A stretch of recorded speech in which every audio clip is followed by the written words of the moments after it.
लेकिन इस शरीर को लेकर के नहीं जाते। औदारिक वैक्रियक आहार शरीर को लेकर के कभी कोई एक भव से दूसरे भव में नहीं जाता। ठीक है ना बंधु, परदेश यात्रा में जाते हो, परदेश यात्रा में जाने के लिए आपको किसी की आवश्यकता पड़ती है ना। कहीं भी जाएं, कोई भी मौका पड़ जाए तो पैसे तो चाहिए, और पैसे लेकर के जाएंगे माता जी, कहीं चोर चपाटे लग गए पीछे तो जान की नौबत और आ जाएगी, और उससे भी बचना है खतरे से, और पैसे बिना भी नहीं बनती है। तो क्या कर देते हैं, बैंक का खाता तो खुला है ना, है पास में कुछ नहीं है, क्या करेगा कोई आकर के, जहाँ चाहेंगे खाता खोल देंगे। बंधु, यही शरीर की भूमिका में कारमाण शरीर और तेजस शरीर से हर जगह खाता खुला है। दिखने वाला इतना बड़ा औदारिक वैक्रियक शरीर दिखाई नहीं दे रहा है, उसे यहीं छोड़ जाते हैं जिसे पंचजन अग्नि दे करके सुहा कर देते हैं। लेकिन तेजस और कारमाण शरीर साथ में जाता ही जाता है, उसके बिना कहीं आपका बैंक का रिजर्वेशन है, बैंक में जमा किया ना, जरूरत पड़े जरूरत नहीं, यहाँ तो हर समय खुला है, हर समय चालू है। तो इसलिए कर्मों का आवागमन एक समय के लिए भी बंद नहीं है। इसलिए समझदारी इसी में है कि हम चारवाद और अनेकांत की आगम की दलीलों से आगे बढ़े। आचार्य अमृतचंद्र स्वामी ने समयसार ग्रंथ के अंतर्गत लिखा, एकस्य बद्धो न तथा परस्य, एकस्य बद्धो न तथा परस्य चित्तिर्द्वयोर्दावित पक्षपातो यस्तत्ववेदी च्युत पक्षपातस् तस्यास्त नित्यम खल चित्तदेव। एक नए के माध्यम से आत्मा कर्मों से बंधा है, दूसरा नए कहता है आत्मा कर्मों से बंधा हुआ नहीं है। एकस्य बद्धो न तथा परस्य चित्तिर्द्वयोर्दावित पक्षपातो, ये दो नए के दो विकल्प हैं, लेकिन विकल्प करने वाला कभी विकल्पों से च्युत नहीं हो सकता।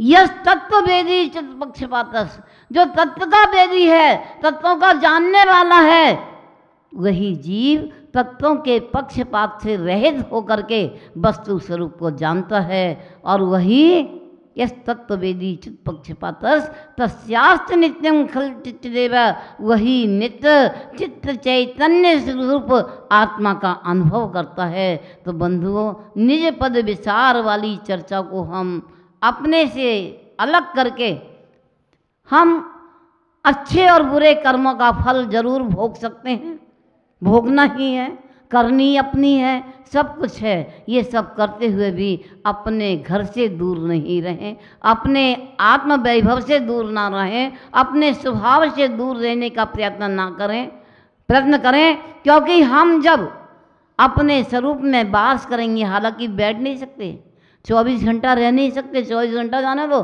10 मिनट 5 मिनट भी नहीं रह सकते, लेकिन फिर भी क्या होगा, बड़ा से बड़ा पत्थर हो, पाषाण हो, हथौड़ी की चोट मारते हैं, टूट जाता है क्या? टूट जाता है? किसी ने देखा टूटता हुआ? लेकिन वो चोट टूटने के नंबर में है, जितनी जितनी चोटें पड़ती जाएंगी वह कमज़ोर होता चला जाएगा, एक दिन उसमें दरार पड़ जाएगी और आगे चल करके वह टूट भी जाएगा। तो ये हमारी चोटें, हमारे समय समय पर अपने स्वरूप को विचार करते रहें, अपने चिंतन की शैली में जरूर बने रहें, अपने स्वरूप को न भूलें। तो बंधुओं, आज हम अज्ञानी से ज्ञानी की दशा में आए, और यही ज्ञानी की दशा हमारे केवल ज्ञानी की अवस्था तक पहुंचा दे। इन्हीं भावनाओं के साथ सभी को मेरा शुभाशीर्वाद कि हम केवल ज्ञानी बने, परमात्मा बने, अज्ञान से छूटें। बोलिए महावीर भगवान प्रत्यक्ष में विराजमान जिनेंद्र प्रभु के चरणों में नमन वंदन अभिवंदन। 1452 गणधर देवों के चरणों में नमन वंदन अभिवंदन। उपस्थित त्यागी वृंद, धर्म प्रेमी श्रद्धालु भव्यात्माओं, माता और बहनों,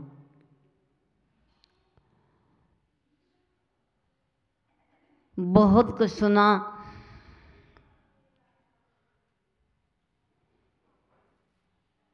आधा घंटे का समय तो ऊपर गया ना, क्या करते करते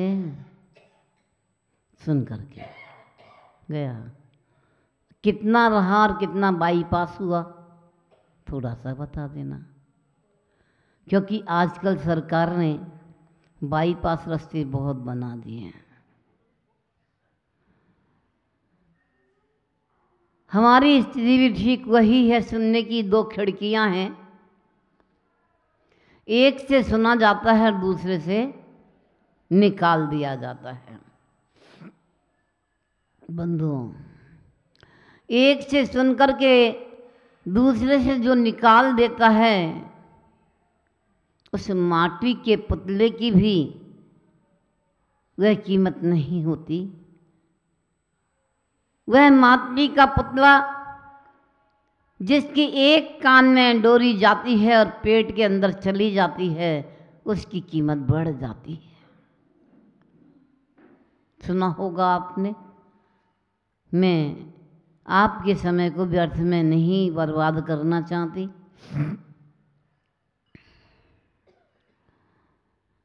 लेकिन शिक्षाप्रद वस्तु को ग्रहण करने में कहीं हमें हिचकिचाहट नहीं होती। जीवन का बहुभाग समय तो हमारा जहाँ जा रहा है वहाँ जा रहा है, सभी को भली प्रकार मालूम है। जीवन की उन घड़ियों में जिसे दिन और रात कहते हैं, 24 घंटे का मात्र समय है। 25 का तो नहीं है?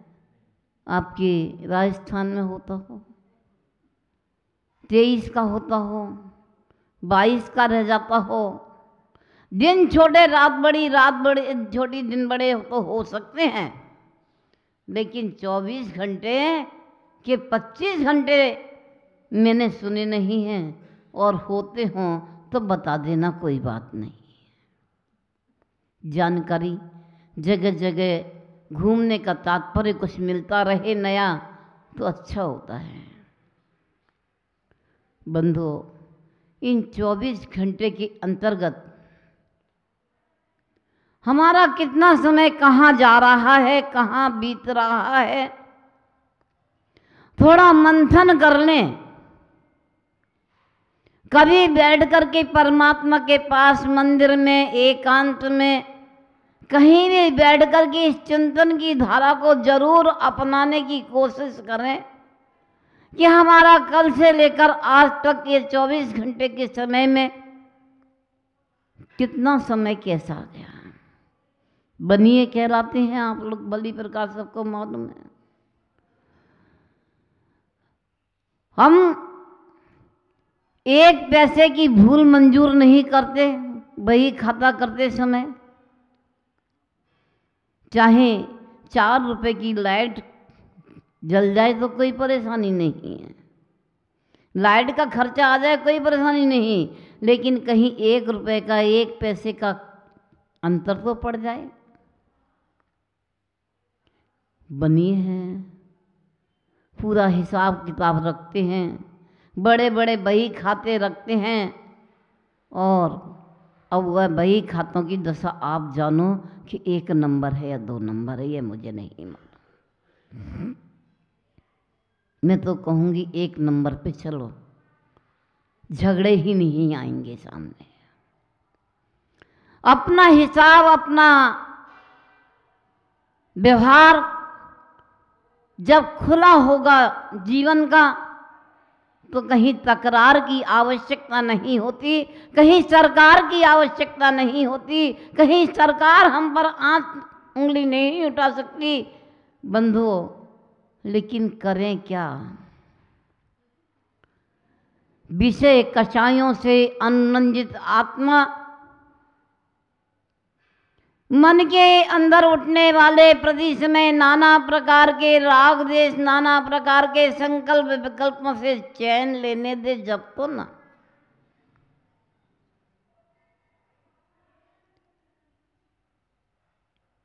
आचार्य देव कहते हैं, हे भव्यात्मन, मौन साधना रखो, अच्छा है। जिस शरीर को आज मैं अपना शरीर कह रही हूं, यद्यपि शरीर अचेतन है, सभी जानते हैं, लेकिन चेतन की छांव में पल रहा है, इतना मैं जरूर कह सकती हूं। इसके अंदर चेतन विराजमान है, इसकी छांव में पल रहा है। इसलिए मालूम है ना, प्रतिदिन आपको क्या सोच देख रहे हैं? बोलने से पहले वो जरूर ये शिक्षा दे देता है, क्या? कम कहना सुनना अधिक, ये है परम विवेक, और याही ते विधने दिए कान दोए जीव एक। कम कहना सुनना अधिक, यह विवेक की दशा है। अधिक बोलने से प्रयोजन भी क्या है? परमात्मा ने भी, परमात्मा कहें, शरीर का ढांचा कहें, जो भी है, सुनने के साधन दो और बोलने का साधन एक। मतलब क्या करो? हैं? कम सुनो, एक से सुन के दूसरे से निकाल दो, क्या करो? हैं? खूब सुनो और खूब बोलो, तो साधन बोलने का एक है। वो शरीर भी इंगित करता है कहाँ बोलने चल रहे हो। कम बोलो, अच्छा है, सुनो, कोई परेशानी नहीं है। वह भी चेतन में पल की छाया में पलने वाली शरीर की हमें संकेत दे जाता है बंधुओं। लेकिन मैं तो ये कहूँगी, भले ही थोड़ा सुने, 2 मिनट सुने, 2 शब्द सुने, 2 भी ना सुने, 1 शब्द सुने, 1 शब्द भी ना सुने, 1 अक्षर सुने, लेकिन वह हमारे अंदर यदि उतर जाता है, हमारे जीवन में कहीं काम आ जाता है, तो मैं कहती हूँ वह जिनवाणी का महान उपकार है, वह तीर्थंकर परमात्मा का महान उपकार है। उस दिव्य देशना का जो दिव्य ध्वनि के माध्यम से निकली है, ऐसी वह देशना जो जिनवाणी के रूप में कहलाई और वह जिनवाणी के रूप में यहाँ परोसी जा रही है। बंधुओं, एक मरते हुए कुत्ते को क्या हुआ था मालूम है आपको? है? जीवनधर चरित्र अपने ही प्रथमान योग के ग्रंथों में आता है। एक श्वान एक जगह हवन वगैरह चल रहा था, सामग्री रखी हुई थी, जैनेतर व्यवस्थाओं में नाना प्रकार के पकवान भी रखे होते हैं। भूखा बेचारा श्वान मरता क्या ना करता, चला गया उस ओर, किसी में उसने मुंह लगा दिया। जो हवन करता बैठे हुए थे, आओ देखा ना ताओ, क्या किया? गले के नीचे भी कुछ नहीं पहुंचा बेचारे के, पेट भी नहीं भरा,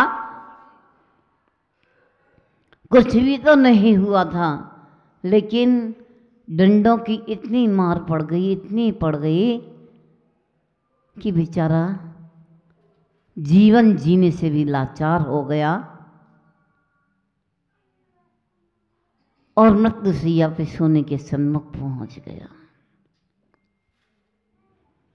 उस रास्ते से अचानक कहे उस श्वान का पुण्य योग कहे उसका भाग्य। जीवेंद्र कुमार उस रास्ते से निकलते हैं, मरणासन उस श्वान की अवस्था को देखते हैं और देखने के बाद क्या करते हैं, चले जाते हैं अपने रास्ते की ओर। अरे मरना है तो मरेगा, जीना है तो जिएगा, हम इसे न मार सकते न जला सकते, फिर करके ही क्या करें। हम जैसे होते ना, काम बहुत से दिमाग में, माता जी कहाँ फुर्सत है, फुर्सत वाले सोचें इस चीज़ को तो कि क्या करें और क्या नहीं करें, हमें तो फुर्सत ही नहीं है। लेकिन वह जीवेंद्र कुमार के परिणाम में आर्तता उत्पन्न हुई। उन्होंने अपनी आत्मा की पीड़ा मिटाने के लिए जब ये देखा अब ये खाने और पीने की किसी भी स्थिति में नहीं है और इसका जीवन भी अब बचने की स्थिति में नहीं है, तो कहीं ना कहीं खुराक तो देनी है ना। शरीर की खुराक देने में अब यो लेने में भी समर्थ नहीं है, तो आत्मा की खुराक तो जरूर दे देनी चाहिए। जीवेंद्र कुमार ने नमोकार मंत्र को सुनाया उसके कानों में। बंधुओं, कितना बड़ा साहित्य पढ़ा था है? कितना द्वादशांग का पाठ पढ़ा था, सुना था या गुनगुनाया था उस स्वान ने? कुछ भी नहीं। एक नमोकार मंत्र का उच्चारण में कौन सा शब्द, कौन सा अक्षर में उसकी जीवन की सांसें अटक गई